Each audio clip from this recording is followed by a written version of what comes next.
so shocking, and this is what shocks me. The current federal debt is $30 trillion. Our GDP is around $23 trillion.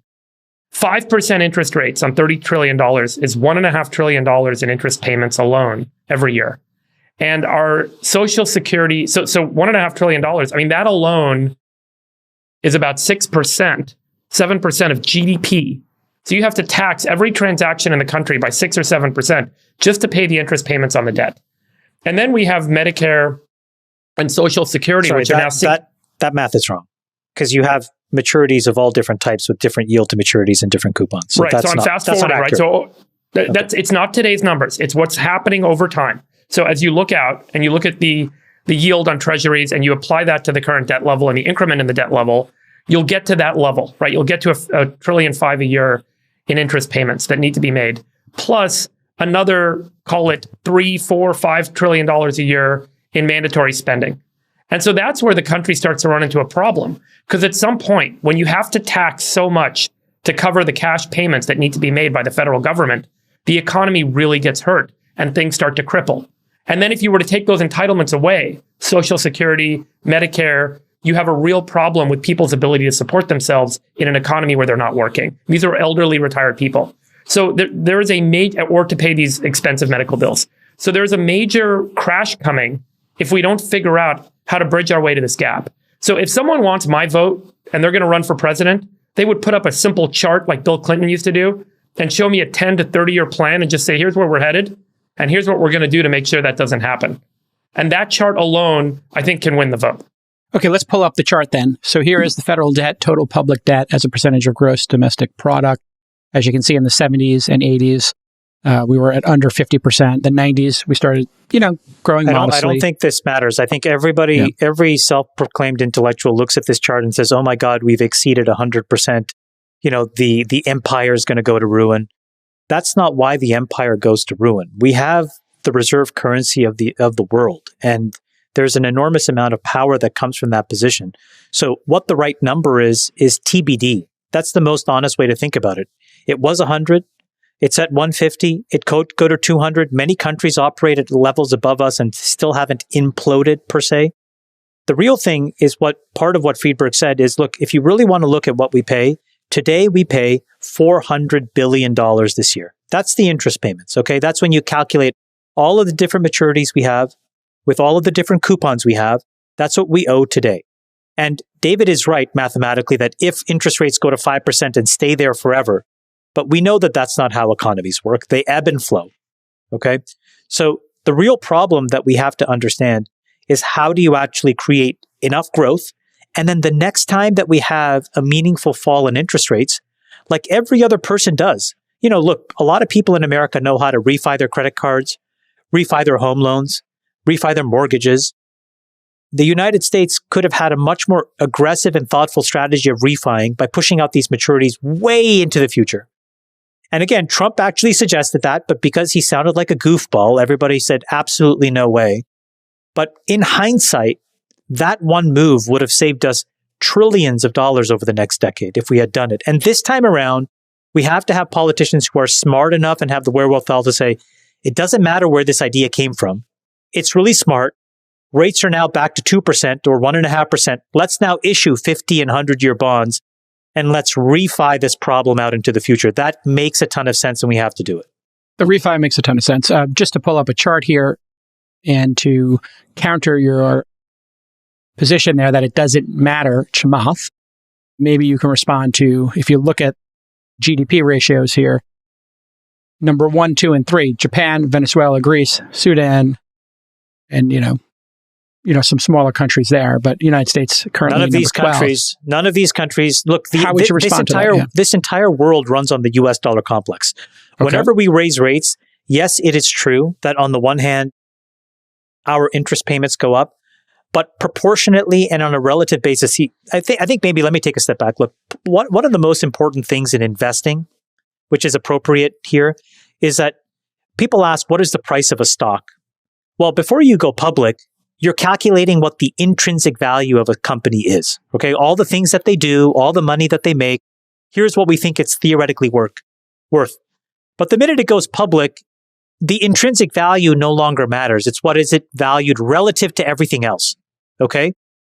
The United States is a relative, if it's a stock, if all these countries are stocks, we are valued relatively to others, not intrinsically.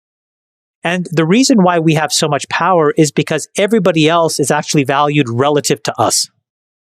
So this is why I think the right thing to look at, Jason, is the rate of change of debt to GDP for the entire G8 or G20 or the rest of the world. And what you'll see is something that goes up and to the right.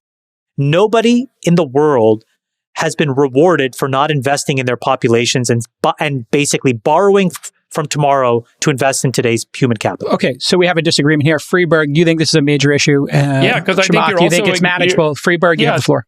I think there's two things that are missing. One is the inflationary effect. So you look at that list of countries that are there, they're paying higher interest and they're paying in the form of inflation.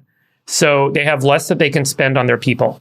And ultimately what ends up happening, it's just simple arithmetic. It's not about relative value of a currency. It's the arithmetic that we have a check we have to write every month to pay for Medicare and Social Security. And it is written into law what that check needs to be. And the rate at which we're having to write those checks, the increment of those checks is going up so significantly that when you add on the interest payments and you look at those checks and then you add on defense, something's got to give because you cannot raise taxes in the amount that's needed to fund all of that outlay without this causing either, number one, massive inflation if you just take on more debt, or number two, significant loss of services, either Social Security, Medicare, or defense. And so something's going to give. And the distribution, I think, is not being discussed. Sorry, just one point. The president's budget, anybody who is a president of the United States gets hold of their annual budget. It's about $5.5 trillion this year.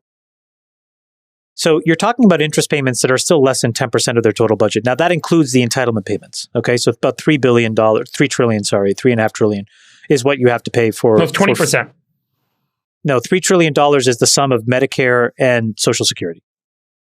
Okay, so the president still has $1.5 to $2 trillion of leeway, of which a quarter are debt payments. So my perspective, quite honestly, is mathematically, there's a lot of room to run here before these things get really out of control. And even if they do, I think the relative problem is for the rest of the world will be so egregious that the ability for the United States to go to those banks and those economies and basically sell in more US debt is quite high because they cannot afford to own debt in their own country. So if you think that the United States is bad, go back to that list. Guess what? Those central banks in those countries are going to be buying US dollars faster than they can go out of style. Unless we see some union of India, China, Saudi Arabia, Russia, Japan, Brazil, obviously not Japan, but some of that consortia will become a closer trading partner and perhaps could cause a shift in the balance of the dominance of the US dollar. And that's one path to consider. Sachs, what do you think of the balance sheet here? Obviously, we have two opposing opinions here from Chamath and Freeberg. Where do you stand on the United States balance sheet? Are we over our skis? Yes, the balance sheet's a disaster. What are we at? Like 130% of debt to GDP? I mean, we have like 30 trillion of... Yeah, it's not even stable. I mean, we keep adding to it. Our spending is 27% of GDP right now. 27%. It should be 15%. Right, so the spending. Where does that number come from? Why? There's a bunch of economists who have shared these papers and shown morons, fake experts, fake experts. Hold on. If you look at government tax receipts over time with all different kinds of tax rates, including very, very different top marginal tax rates, what you see is that federal tax receipts as a percentage of GDP is in the 17 to 19% range. And like the best years, you make 19%. It's usually in a good economy. And in a bad economy, it's like 17%. And it doesn't matter whether Reagan was president or Bill Clinton and so on. So there's only so much blood you can get from a stone. And historically, spending was around 19% of GDP. And so you would have a 1 or 2%, deficit every year. And that really accelerated. First, you had the financial crisis of 2008, and then you had COVID. And Freeberg's right. We went from, call it, 20% of GDP spending to roughly 30% or more during COVID as kind of this emergency measure. But like everything else in government, the emergency measure becomes a permanent program. So now we're at 27%. It doesn't seem to be going down. And the Democrats want a lot more. I mean, we talked about it. Build Back Better would have been $3.5 trillion instead of $750 billion. if they just had one or two more votes in the Senate, which they now have. So hold on. So Freeberg is right. There's like nothing stable about the point we're at. The point we're at is bad on its own terms. Having 30 trillion of debt. Let's say that interest rates stabilize at 3%. That's still $1 trillion a year of debt service, which is more than the entire. If interest rates stabilize at 3%, which is optimistic, and we're servicing 30 trillion of debt, that's roughly $1 billion a year of debt service payments. That could be spent. That could be spent on other things. You guys keep saying billion when it's $1 trillion. The average yield to maturity needs to be factored in there. So over a 15-year period, David, you would be right mathematically if all matured. But that's not what this is, because you'd have to refi and reissue a bunch of debt that is at lower yield right now at these interest rates. I want to be clear. I don't understand how any of this is good. I mean, remember, hold on. I understand. All right, let Chamath say why it's good or controllable. No. I'm not saying that this is a good or it's a trend. What I'm saying is I have this issue that all of a sudden people make up, and you guys are doing it now, an arbitrary number with no rooting in history or fact and say this is bad. And all I'm saying is I know it feels bad to us, and I think we would all run this country differently if we could get control of the balance sheet. I would as well. I would try to get debt way, way down. I would try to get deficits way, way down. But all I'm saying is using this justification of an arbitrary number always falls flat. So I'm encouraging us all, let's find a better model of reasoning, because every time we point to some rando's book and say 127% is bad, nobody listens. And I think the message that you should take away is it's because it's imprecise and it's not rooted in any actual logic. And if there's a better building... The reason I believe that this is concerning is I look at the top 10 countries that have, debt ratios that seem out of whack, and I think, wow, what has their fortune been for the last 10 years vis-a-vis Japan and Venezuela? That's not the right comparison. The right comparison would be to go back and say, look at the British Empire, and what was the debt to GDP when it started to actually fall off? Does anybody of us collapsed. It collapsed. No, I'm saying, was it triggered by debt to GDP? And I think your answer will be in part. They took on ruinous debt, and they couldn't maintain their empire anymore, and the whole thing collapsed. I'm just asking for some numerical specificity. All right. Does any of you have we're not going to get there right now. Freeberg, the last time there's a lot of numerical specificity. There is a ton of work that's been done on this. It's not people pulling shit out of their ass. The work shows that historically the best way to manage the growth in a country is to have deficit spending be equal to or less than the growth rate of the economy of that country. So, for example, if your income, the tax revenue that's being generated by the government is equal to, say, 15% of GDP, you do not want your spending to be more than 17 or 18% if the economic growth rate is 2 to 3%. That's it. If you do anything more than that, what happens? If you do anything more than that, you're borrowing from the future to pay for today. That's the simple truth. Okay, so what happens? And when you do that, the rates go up and the prices go up, and eventually your currency doesn't work anymore. What does eventually mean?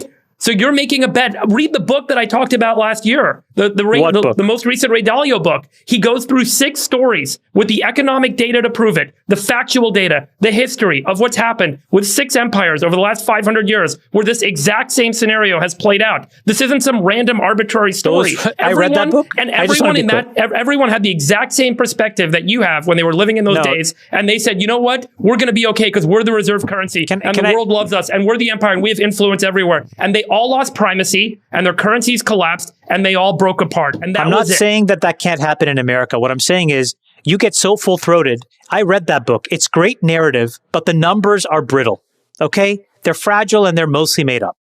Everyone can read it and make their own opinion on that. Yeah. So all I'm saying is in the absence of numerical specificity, I agree with you that this trend is alarming and it's bad. I agree with you. And I agree that we should spend a lot less.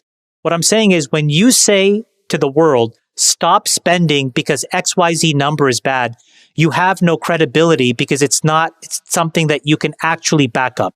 And all I'm saying is if you could find a better logical argument, you would probably get a lot more people to convince a lot more people. You're just being ignorant. You're ignoring it. You're saying you don't want to actually believe it. The numbers are there. Show me the numbers. I'm not saying ignorant in a disparaging way. I'm saying you're literally just ignoring the data. Show me the numbers. Show them to me. Show them to Sachs. They get upset at us for fighting. I'll make you a PDF, Chamath. I'll send it to you tonight, I promise. And I'll post it on our friggin' thing so people can watch it. All right. Well, listen, the group chat's going to be on fire this weekend. Sachs, final word for you before we move on. Final word. Okay. Final word, please. Chamath and I have never gotten into it before like this, but obviously we're on opposite sides. I think it's great. I still respect and love you, Chamath. Go ahead. If you go back in history and look at debt to GDP levels, the only other time we were anything remotely like the level we're at right now is right after World War II, when we had just saved the world from Nazism. Okay, that was worth going into debt for. You look today, what is it that we've gotten into this 130% debt to GDP? What is this $30 trillion of debt for? What have we bought with all that money? Huge amounts of it have been squandered. You're right. And Biden wanted more. If the courts didn't stop him, he would have spent $1 trillion forgiving a bunch of student loans for basket weaving degrees or liberal studies or what have you. David, so look, fight the real enemy. Graduate degrees at Brown. All right, hold on. Let me finish. That's point number one, is that this money is being squandered at levels we've never seen before. And the squandering is continuing. It's not like we've reached a steady state. It just keeps going and going. And it will break at some point. I can't precisely say when it's going to break, but I do know it's going to break. The other thing, point number two, is about consequences today. There is a phenomenon economists call crowding out, where when interest rates go up, more and more money flows into the risk-free rate of return, and then that crowds out investment capital. And we've talked about it on the last pod, where if the risk-free rate is 5%, and then like high-quality corporate bonds are offering 8 to 10%, now equity investments must generate 15%, and VC must generate 20%. And 25. There are very few VC investments that can generate that kind of IRR. So what happens? The money flows out of VC and there's less money for risk capital. What drives our economy? Risk taking and entrepreneurship. Hold on a second. So this massive debt service that we have, which drives up interest rates, will crowd out the very kind of economic activity that the United States needs to stay on the cutting edge. Rebuttal to the rebuttal. No, you're so right. So why don't you just bookend the argument exactly the way you just did? My point is not that you said it just before, that we don't know at what upper bound these things break or don't break. And all I'm saying is every time you throw up a random number, you guys sound like the boy who cries wolf. Okay. And you're shouting into a vacuum. It's the advice that I'm trying to give you guys. I agree with you. I spend my entire days investing in and trying to figure out what is the risk-adjusted rate of return of the things that I'm doing. And I'm trying to tell you, as somebody with some reasonable financial numeracy, every time I hear you or Ray Dalio or somebody else say, this number is where it all breaks, and it doesn't, you lose a little bit of credibility. Then you go to this number and you're like, oh, at 127%. Okay, we get your point, Chamath. Let me put it back to you, Chamath. No, let me put it back to you, Chamath. How much is too much? How much debt can we handle, and how much spending as a percent of GDP should we handle? What is the limit in your mind? And how do you decide what that limit can or should be? I think the honest answer is every time that I have been alarmed that we had hit a threshold that was meaningful. So for example, like I think under Obama, we passed 100 and it felt very scary because I was like, wow, that seems like a demarcation. It turned out to not be a demarcation at all because it's relative to every other country and what they're going through. And I understand that you don't want to believe that, but I do think that America's economic vitality is not an independent function. It is a dependent function on everybody else. We are relative to everybody else. If there's a different cosmos and a different planet somewhere, maybe this will all reset, but right now it's not. And so we all trade relative to the United States. And in as much, I would like to just say, I don't know enough to guess what this number is. And I'd rather focus on what David said, which is there are things that we need to do that we need to incentivize people to invest in, extreme risk taking that create new businesses that move the world forward. You can have that conversation without belly aching and crying to mommy about a debt to GDP number, because every time you throw it out there, nobody knows what you're talking about. Nobody knows what reaction to have. And everybody feels over time, David Friedberg, that you're crying wolf. So all I'm saying is, I get that it's concerning to you and it creates anxiety.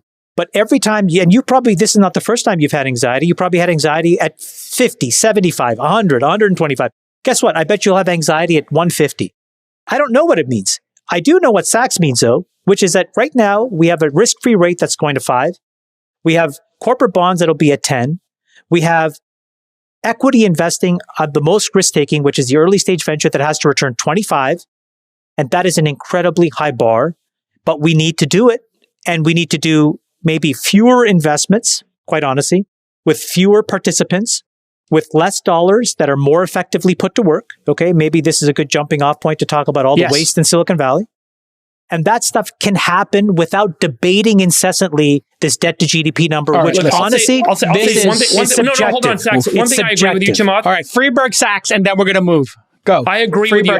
I've never had anxiety about debt to GDP. It's never been anything on my radar. The conversation I'm trying to have today is the amount of spending, the federal spending, including interest payments, as a percent of the GDP, as a percent of how much we can tax to pay all those, to make all those payments every year. And so what I'm concerned about is the ballooning cost of paying out all the obligations the federal government has to pay out. But now you're saying something different than what you were just saying. That's, if you were cared about only that, then refinancing the debt is an equally valid proposition, and changing the duration. It's not the only expense. It's not the only expense. So interest payments are ballooning. In addition to interest payments, Social Security and Medicare payments are also ballooning, and defense spending. Out of control spending. Everybody has their hand out. Everybody wants an airdrop. When you add those four big categories together, you don't have any room left over to do all the stuff you're talking about. You're talking about discipline in spending in defense. Great, I agree. You're talking about discipline in capping healthcare costs. Great, I agree. What does that have to do with this other orthogonal thing you've been talking about, which is this random number, debt to GDP? It doesn't mean much. Let's move on from that discussion. Can we make one final point, then we can move on? Okay. So look, I think it's time for the final point. Go. It's an important discussion, apparently. Okay, look, in the interest of bestie harmony, I will partially agree with the point that Chamath is making, which is that for a long time in American politics, people have sort of cried wolf about debt to GDP. For example, if you remember way back in 1992, Ross Perot basically based his candidacy on the idea that the U.S. was racking up way too much debt. You know what debt to GDP was in 1992? 41%. Okay. So manageable. People used to care a lot about this. I remember when Reagan was president and debt to GDP was 30%, people were saying that he was this wild spender. Okay. But I think that precisely because nothing broke at 30, 40, 80%, 100%, you then had the rise of this theory called MMT, or modern monetary theory, which said that the debts don't matter. If you're the reserve currency, you can print as much money as you want. And so people started indulging in this. And so now I actually think we are at a point. I can't say precisely where it breaks, but I do think that because debt to GDP didn't seem to matter for so long, I actually think we got carried away. And now we're at levels which are just going to be ruinous, if for no other reason than our debt service is going to crowd out whether you want more guns or more butter in our federal budget. If you want more defense spending, you want more entitlements, you want more discretionary spending, there's no question that debt service is getting bigger and bigger. Is going to crowd out those programs. There's no question we need to spend less. I 100% agree with you. Okay. But all I'm saying is we should spend less on defense because we have different ways of defending ourselves. That should be the logical argument for less defense. And your spending. Energy independence is defense, and a balanced budget could be defense as well. If you look at the IRA, that was less than $1 trillion over a decade. Okay. That has the potential to shift trillions of dollars a year in defense spending. Yes. Okay. So let me wrap. Let me wrap here for a second. Thank you, everybody. This is an important debate. You can look at these bills in and of themselves and try to actually do the right thing for the country without wrapping up all of these random arguments. And by the way, just to be clear, I don't believe in MMT either. Sachs, don't do it. Don't do it, Sachs. The world's worst moderator. Come on, Jake. I want to go back to, actually, during the Obama presidency, we had a thing called the sequester. I don't know if you guys remember this. Yeah. But Republicans and Democrats agreed that basically because we had just had like these $1 trillion deficits because of the 2008 global financial crisis, they got together and said, listen, we're going to hold the line on spending, and there'll be no increase on defense spending in exchange for no increase in discretionary spending, social programs. And for a few years, we held the line on spending, actually. And then, of course, both Democrats and Republicans didn't want that for different reasons, and the sequester went away. We need to go back to something like that. There are two things that are going to get us. One detail. Like when you go and send a bill, so look, the way you pass a bill, right, you have to send it to the CBO to get scored.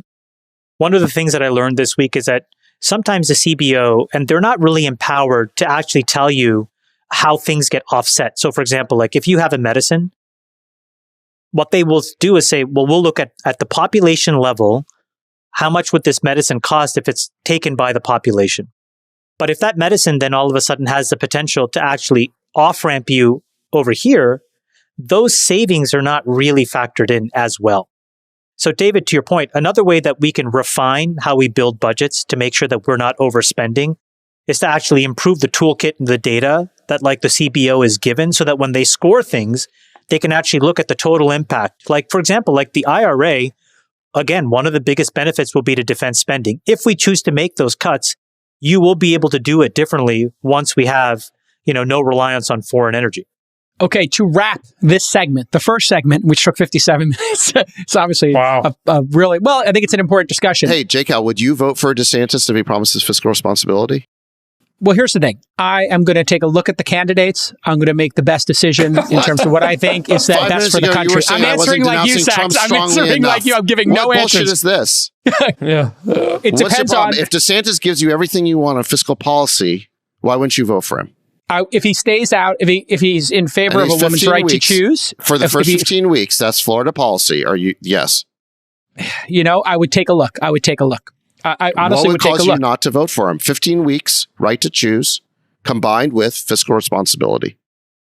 What's not to like? I'm voting for a moderate this time. I want a moderate. And tax cuts. Okay. But to wrap up here, the two things that matter, I believe, and based on our panel's discussion, austerity and excellence are what are going to get us out of this mess. Here is what the platform seems to be shaping up. Our 2024 platform, control spending. Everybody here thinks that's important. Energy independence. Everybody here thinks that's super important. Stop fighting unnecessary wars and maybe rethinking our foreign policy. I think we all agree on that. And the cultural focus on excellence, not excess. This is shaping up to be a little bit of an all-in platform here. Great discussion, everybody.